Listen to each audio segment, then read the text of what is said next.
Lahore high court में चौधरी परवेज इलाही को वजीर आला के ओहदे से हटाने के खिलाफ दरखास्त पर समाअत में जस्टिस फारूक हैदर ने परवेज इलाही की दरखास्त सुनने से माजरत कर ली है।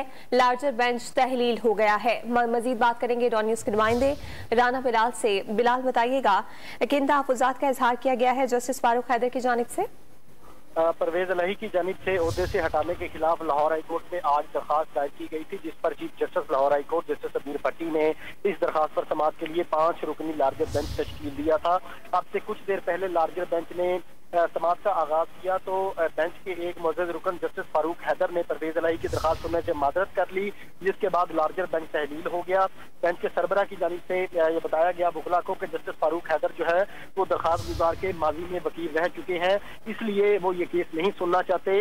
जस्टिस आबिद अजीज शेख ने यह भी रिमार्क की है कि हम इस केस की फाइल जो है वो नए बेंच की तश्कील के लिए चीफ जस्टिस को भिजवा रहे हैं, जो कि इस केस की समाअत के लिए नया बेंच तश्कील देंगे।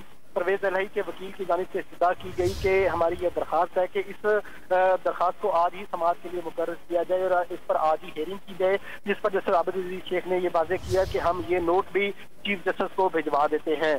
तो अब लार्जर बेंच की जानिब से परवेज इलाही की दरखास्त नए बेंच की तश्कील के लिए चीफ जस्टिस को भिजवा दी गई है। इम्कान यही है कि आज दोबारा एक बेंच तश्कील दिया जाएगा और आज ही परवेज इलाही की दरखास्त पर दोबारा समाअत भी होगी। बहुत शुक्रिया राना बिलाल, आपने अपडेट किया।